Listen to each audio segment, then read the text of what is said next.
Hey everybody, Read Comics 81, and I am back with another comic book haul video. Hope everybody's doing well out there. I'm doing well.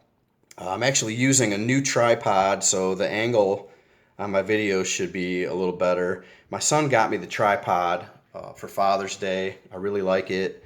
My daughter got me this new coffee cup. Really cute. I love it. And yeah, so I've been doing a lot of hunting. I've been doing some eBay purchasing. I've been out to some antique malls and some flea markets, and I found a pretty good stack of books that I want to share with you guys today. So I'm going to start off by showing some odds and ends, some run filler stuff, and at the end I'm going to show some big books. So stay tuned for that. All right, so before we get started, this channel is for adults. If you are not 18 years old or older, please turn it off. All right, so I'm gonna get started with some Savage Sword of Conan books. I am still working on this run. This is number 78. I paid $2 each for these at the antique mall. And yeah, really cool covers. Now, sometimes I go on rants about new comic books and how I can read them in like 5 or 10 minutes and I don't feel like I'm getting much for my money. But if you want a good story, if you want to escape reality, escape all the negativity in the world for a good 45 minutes to an hour, then this is the series for you. Excellent stories, excellent art. You cannot go wrong with Savage Sword of Conan.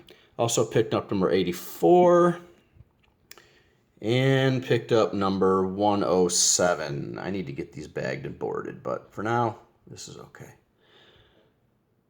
All right, so there's those. Let's move on to some comic books now. Found another copy of Silver Surfer 81. This is the first cameo of Tyrant. Near mint copy, found that for $1. I'm also working on the Power Man and Iron Fist run. Not hardcore, but whenever I find these books in high grade, I'll pick them up if I need them. This is number 84. I think this is the 4th appearance of Sabretooth. I actually paid $12 for this, only because it's extremely high grade. This thing will run you $15, $20 on eBay, so I figured $12. Might as well get it now.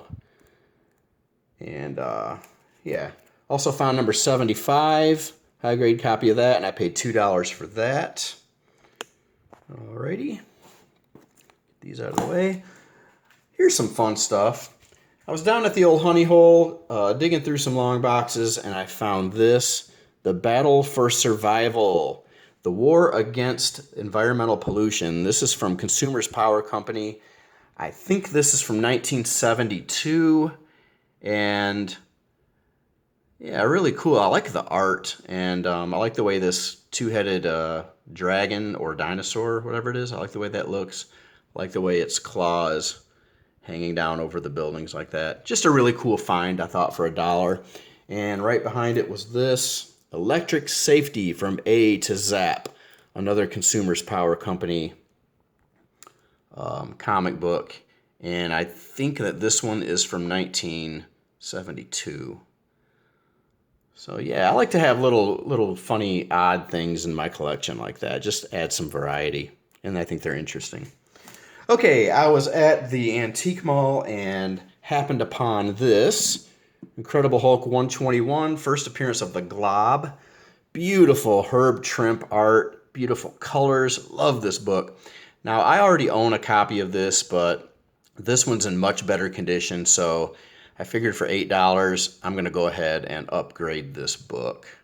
This is another run that I would like to start working on, but, you know, there are only so many runs you can work on at one time, so I think this is going to have to go on the back burner for a while until I get some other runs completed. Otherwise, I'll never get anything completed if I keep starting new runs. Okay, also picked up Giant Size Superstars, number 1 featuring Fantastic Four. This was an eBay purchase, got a good deal on it. And this is, I believe, the 4th Thing versus Hulk battle. And that's another project that I think I'm going to start. I'd like to collect all of the comics where the Thing and the Hulk fight.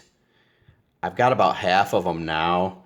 I think there might be somewhere around 10 or 12 comics where they fight, and maybe 15, something like this. Not too many, but yeah, I want to take that on as a pet project, starting now, I guess.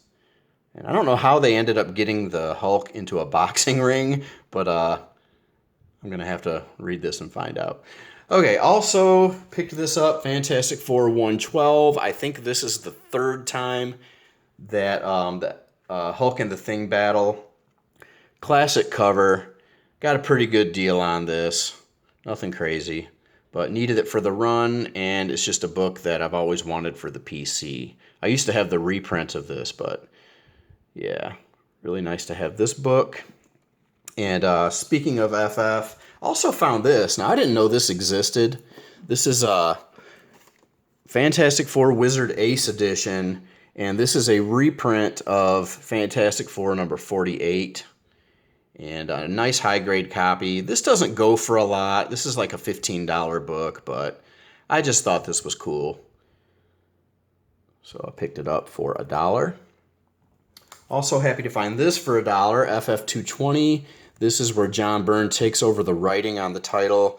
Now, this is a book that people want like $20 for on eBay. So it's just another case where I waited it out and waited until I found a good copy at the right price. So happy to pay $1 for that. Yes, sir. Got that in the PC now. Okay, let's get into the bigger books now. Another eBay purchase. Pulled the trigger on Fantastic Four number 7. Nice mid-grade copy of this. Nothing too special about this. First appearance of a little alien guy named Kurgo. And just another one that I needed for the run. And waited until I found the right copy at the right price. So happy to get this into the PC. FF7. And also picked this up, Fantastic Four number 10. This one's a lower grade copy, but I feel like I got a good deal on it. So I went ahead and grabbed this. And look at this cover. This is kind of cool. Now this is Stan Lee and Jack Kirby standing down here, and Stan saying, wow. Or he's saying, how's this for a twist, Jack?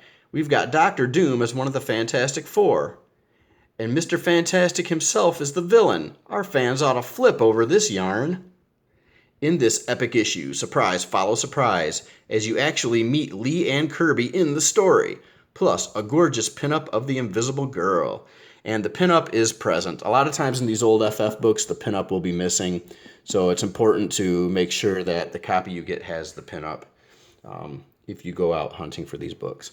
Okay, so let's get on to the bigger books. If you follow me, I wanted to show this off real quick. Also found a copy of FF371, the newsstand edition. I've been looking for one of these. Not extremely hard to find, but it is a newsstand, so it's hard to find in good condition. And I paid $1 for that, so happy to get that. Okay, now moving on to the big books. So if you follow me on Instagram, you've already seen this. I still can't believe I own this book. I'm just going to go ahead and show it. Pulled the trigger on a Hulk 181. I figured it was now or never with the trajectory that this book is on. If I'd waited too much longer, this would have been out of reach for me. Beautifully presenting copy here. This is really nice. It is missing the Marvel value stamp, but ask me if I care. I do not care. I mean, obviously, I would want one with the stamp if I could afford one in this condition. But here's the thing. I could have gotten one with the stamp, but for the price I paid for this, it didn't make a whole lot of sense. Because the cheapest ones I could find with the stamp that were similar to the price I paid for this, like the spines were all jacked up, or the chunks were missing from the cover, or stuff like that. So basically, I decided to, instead of getting a jacked up copy with the stamp, I decided to go with a nice looking copy that presents well without the stamp. So that's my rationale for that. And the whole stamp thing, the complete and incomplete, is really weird to me. Like this, since it's missing the Marvel value stamp, it would be considered, this is considered incomplete because it's missing the stamp from the ad page. Doesn't disrupt the story, has no effect on the first appearance of Wolverine or anything like that. However, I noticed that copies that, let's say there was a copy where almost this whole section right here of the Hulk's arm was missing, but that's considered complete, which that's kind of strange to me. I don't know how a large chunk of the cover missing can be considered complete, but the value stamp missing is incomplete. I've also seen comics where, like, the whole title, let's see, what was it? It was the first appearance of the Vision, and the whole Avengers logo behind his head is like they cut it out around the Vision's head, like the whole Fantastic Four title was missing, was just cut right off, and that was considered complete. So, I don't know, the way CGC does complete and incomplete is kind of strange to me. But anyway, I digress. I'm just happy to own this book, with or without the stamp. It's beautiful, beautiful copy, and someday when I get a comic book room, I look forward to displaying this on the wall somewhere, very prominently. Also picked up these to go along with it, 180 and 182. They are also missing the stamps, and I got a pretty good deal on those. So yeah, I got the trifecta, and couldn't be happier about it. All right, so the last book I want to show is the biggest book of this haul. It is by far the biggest book. And this is Marvel Treasury Conan. It is a big book, literally. So yeah, I've been picking up more of these treasuries. Well, this is only the second one I've picked up lately, but I plan on picking up more of these treasuries. Last one I got was Spider-Man versus Superman. But I was able to find some top loaders and some bags and boards that fit these, and these are actually Time Life magazine bags and boards and top loaders. Somebody from Instagram, no, not Instagram, on my unboxing video for my last treasury, I forget who it was, I'm sorry, my apologies everybody, but somebody gave me the tip to get some Time magazine top loaders to put these in. Whoever you were who said that and gave me that tip, thank you very much. Sorry, I can't remember who you were. But yeah, so that's the last book I wanted to show. And let me go ahead and show you an update for my Fantastic Four run. So now this is where I'm at. I still need annuals 1 and 7. This is FF1 through 102 here, the Jack Kirby issues. And I'm pretty much down to just these. And yeah, a lot of these are the big boy books, and who knows if I'll ever get these books. But I do go to a lot of flea markets, and I go to a lot of antique malls, and you never know what's out there. So I'm going to keep hope alive, and someday I may be showing off an FF1 or an FF5. You never know. Okay, so anyway, that's Read Comics. This is Read Comics 81, and that's my haul video. If you made it this far, thank you for sticking around. Happy hunting, everybody, and I will see you all next time.